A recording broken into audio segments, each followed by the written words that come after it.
আরাধ্য দেবতার উপাসনা আমরা সবাই করে থাকি। সবাই চায় যে আমাদের প্রার্থনা যেন ঈশ্বরের কাছে পৌঁছায়। কিন্তু পূজা করার সময় চোখে জল আসা, হাই ওঠা এবং কখনো কখনো ঘুম পেয়ে যাওয়া, এরকম নানান রকম ঘটনা আমাদের সাথে হতে থাকে। এই ঘটনাগুলি ঘটার অর্থই বা কী এবং আমাদের প্রার্থনা ঈশ্বরের কাছে পৌঁছালো কিনা তা কিভাবে বুঝবেন, এই নিয়েই আজকের ভিডিওটিতে আলোচনা করব। তো নমস্কার বন্ধুরা, রাখি অফিসিয়াল চ্যানেলে আপনাদের সকলকে জানাই অনেক স্বাগত। আশা করি ঈশ্বরের কৃপায় আপনারা সকলেই ভালো আছেন এবং সুস্থ আছেন। হিন্দু ধর্মে বিভিন্ন দেবদেবীর উল্লেখ রয়েছে, তবে সবার আরাধ্য দেবতা আলাদা। পূজা করার সময় আমরা সবাই নিজের প্রার্থনা ঈশ্বরের কাছে পৌঁছে দিতে চাই, তবে সব সময় কি আমাদের প্রার্থনা ঈশ্বরের কাছে পৌঁছায়? সব সময় কি তিনি আমাদের পুজো গ্রহণ করেন?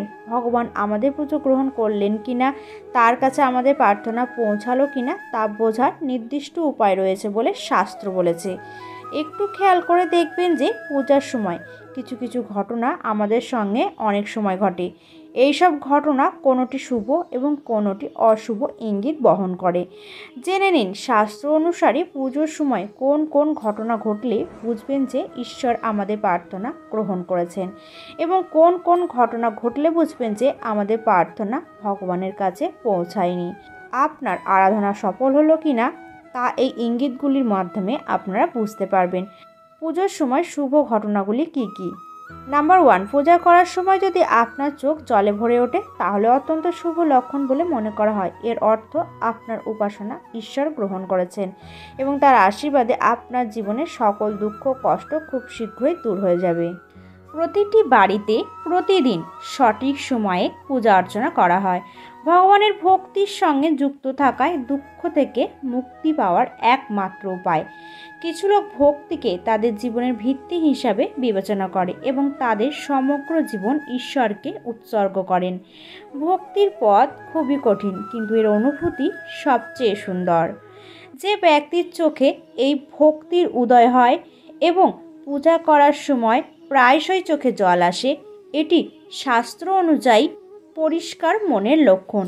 এই সময় আপনার বোঝা উচিত যে আপনি আপনার মনের মধ্যে বিরাজমান অশুভকে জয় করেছেন।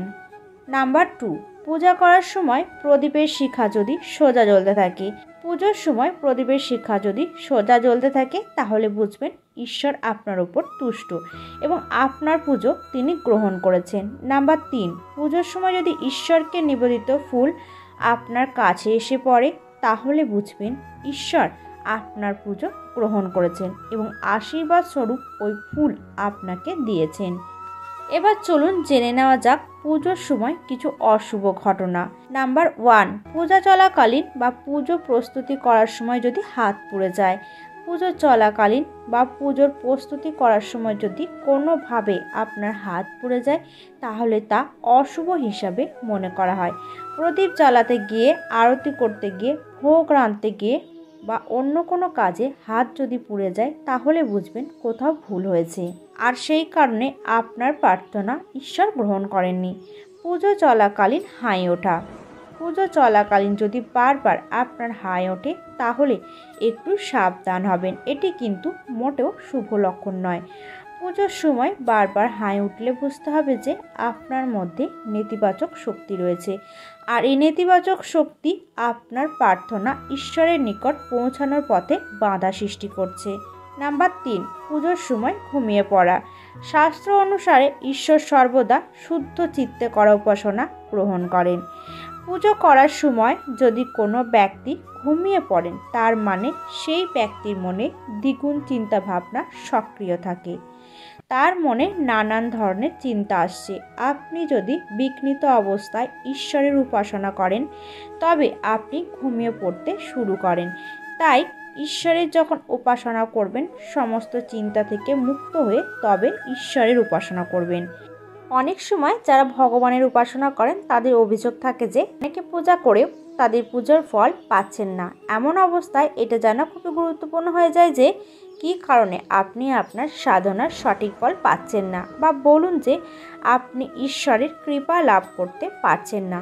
এটা বিশ্বাস করা হয় যে ভগবানের উপাসনার পূর্ণ ফল আসে যখন আপনি এটি সঠিক পদ্ধতিতে এবং সম্পূর্ণ নিয়মের সঙ্গে পালন করবেন। আসুন জেনে নিই যা মেনে চললে আপনার ইচ্ছা সম্পূর্ণরূপে পূর্ণ হবে। নাম্বার 1, ভগবানের উপাসনার প্রথম এবং সবচেয়ে গুরুত্বপূর্ণ নিয়ম হলো আমাদের সর্বদা ভক্তি ও শুদ্ধ চিত্তে তার উপাসনা করা উচিত। নাম্বার 2, ঈশ্বরের উপাসনা সঠিক পথে এবং সঠিক জায়গায় করা উচিত। বাস্তু অনুসারে বাড়ির পুজোর স্থান সর্বদা উত্তর পূর্ব দিকে হওয়া উচিত।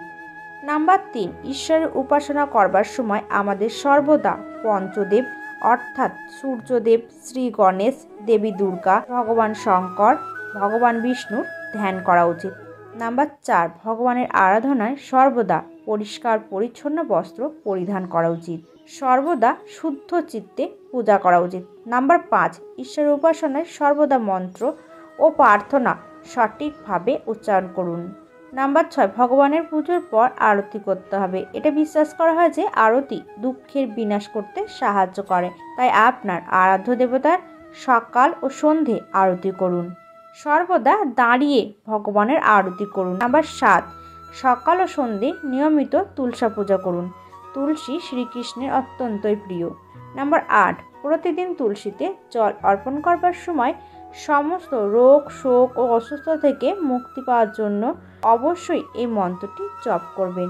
মহাপ্রসাদ জননী সর্ব সৌভাগ্যবর্ধিনী আদি ব্যাধি হরা নিত্যম তুলসীতম নমস্তুতে। নাম্বার 9, যখন পূজা করবেন তখন খেয়াল রাখতে হবে যে আরাধনার সময় অবশ্যই মন্ত্র উচ্চারণ করা উচিত। কথিত আছে নিয়মিত মন্ত্র জপ করলে উপকার মেলে। একই সাথে মনে রাখতে হবে যে মন্ত্রগুলির উচ্চারণ একেবারেই সঠিক হওয়া উচিত। মন্ত্রগুলির উচ্চারণ সঠিকভাবে করতে পারলেই মন্ত্র জপ করুন, না হলে করবেন না। নাম্বার 10, বিশেষ করে মাথায় রাখা উচিত পূজা করার সময় অবশ্যই আসন তুলে রেখে দিন। পূজা করার পর আসন ফেলে রাখবেন না বা পা দিয়ে সরাবেন না, যথাস্থানে রেখে দেবেন। তো বন্ধু, আজকের পর্বটি এখানেই শেষ করছি। আশা করছি আজকের ভিডিওটি দেখে আপনারা অনেকেই উপকৃত হবেন এবং ভিডিওটি ভালো লাগলে অবশ্যই একটি লাইক করবেন এবং চ্যানেলটিকে সাবস্ক্রাইব করে নোটিফিকেশান বেল আইকনটি অন করে রাখবেন এরকম আরও নতুন নতুন ভিডিও দেখার জন্য।